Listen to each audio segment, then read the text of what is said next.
Yo, what's going on, everybody? Marcel here. This is Coke and Pot number 10. I appreciate y'all for checking this video out. If you haven't subscribed already, please subscribe and hit the bell so you can receive the notifications of whenever a video drops. I'm gonna put the link to my channel in the description. At the end of the day, my channel is about things that I've experienced or that I've seen growing up in my life, or that I'm going through right now currently. And so I want to let people know out there who viewing this channel, it's like you're not alone. You know, there are people going through these things. But with that being said, let me go ahead and jump right into the topic of the video, which is domestic violence. I came across something online. It looked like it's about a year old. It's an article, 20 alarming domestic violence statistics for 2018. And so I'm gonna just read out some of these statistics and maybe I'll discuss a couple of things. This is a serious issue, particularly in the black community. I believe it's a serious issue. Unfortunately, I saw it, and I know a lot of my family and my cousins, they saw it and they also experienced it, and that can affect you in your adulthood. Usually, if you see it, you're going to experience it. If you're a man or boy and you see it, you're going to experience it, and the same for like young women. Let's just start to have this discussion. Let's start being real with one another. Like, if we are really trying to build the community, we need to let each other know, like, yo, we are dealing with some of the same issues, and how can we help one another? I would love for you all to kind of introduce your thoughts on the matter. And so I'm gonna just jump right in. Excuse me if I'm not really looking at the camera. I got my laptop right here, and I'm gonna literally just go down and read these 20 statistics. Let's jump in here. Let's jump right in and go to the first one. More than 1 in 3 women, 35.6% to be exact, and more than 1 in 4 men, 28.5% in the US, report having experienced rape, physical violence, and or stalking by an intimate partner in their lifetime. That's a lot to deal with. Rape, come on now, 1 in 3 women have experienced rape. We need to really think about that. And 1 in 4 men. Number 2, nearly 20 people per minute are physically abused by an intimate partner in the United States. During 1 year, this adds up to more than 10 million women and men. Number 3, nearly 1 in 4 women and 1 in 7 men have experienced severe physical violence by an intimate partner during their lifetime. Again, nearly 1 in 4 women and 1 in 7 men have experienced severe physical violence.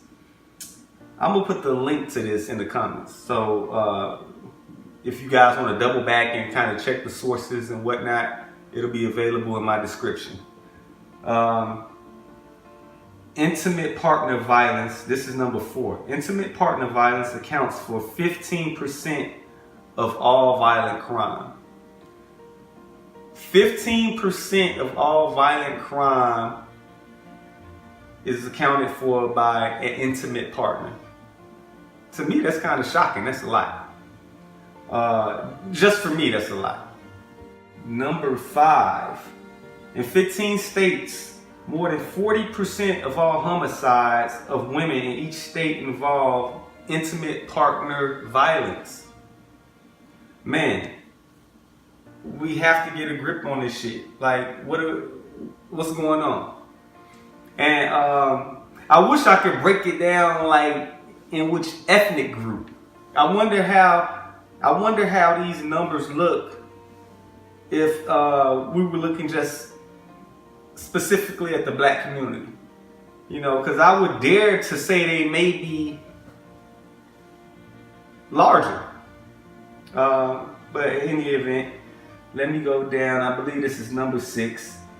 85% of domestic violence victims are female and 15% are male. I think most people kind of inherently figure 8 out of 10, 7 out of 10 times it's probably a woman, Women with disabilities have a 40% greater risk of intimate partner violence, especially severe violence, than women without disabilities. To me, that's actually kind of shocking. Women with disabilities have a 40% greater risk of experiencing domestic violence than their counterparts without disabilities. 2 in 5 gay or bisexual men will experience intimate partner violence in their lifetimes. Who would have known? Approximately 63% of homeless women have experienced domestic violence in their adult lives.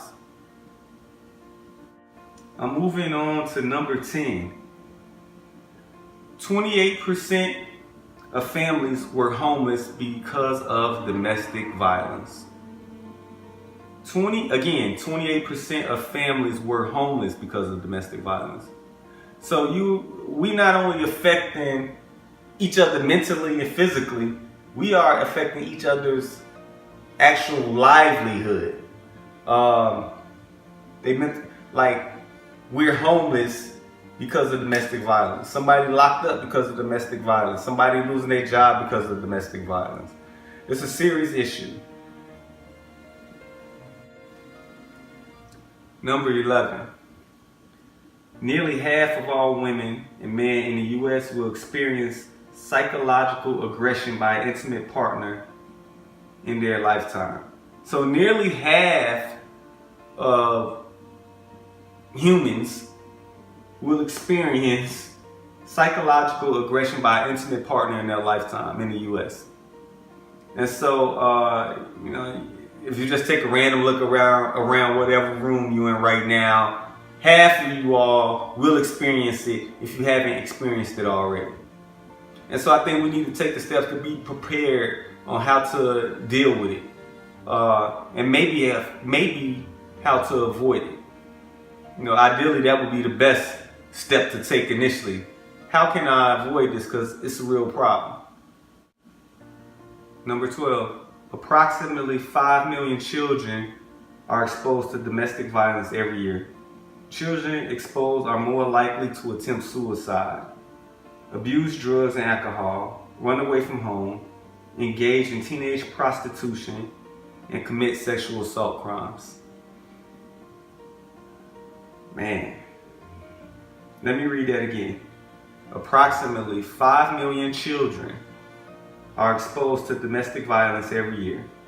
Children exposed are more likely to attempt suicide, abuse drugs and alcohol, run away from home, engage in teenage prostitution, and commit sexual assault crimes. We really need to get a grip on it. Number 13. 40% of the Center for Domestic Violence Free Relationships domestic violence cases have children under 18 in the home. So 40% of the Center for Domestic Violence Free Relationships domestic violence cases have children under 18 in the home. And we already know that children that are exposed to domestic violence tend to commit more suicide, more abuse drugs and alcohol, run away from home, engage in prostitution, and commit sexual assault crimes. Nationally, number 14, nationally, 50% of batterers who abuse their intimate partners also abuse their children. That's deep. 50% of batterers who abuse their intimate partners also abuse their children. This is sad. And so I really encourage you all to take a look at the link when I put it in the description. I'm feeling some sort of way right now. Worldwide, men who were exposed to domestic violence as children are 3 to 4 times more likely to perpetrate intimate partner violence as adults. Number 16. 81% of women and 35% of men who experience rape, stalking, or physical violence by an intimate partner reported significant short and long-term impact, such as a post-traumatic stress disorder symptoms and injury.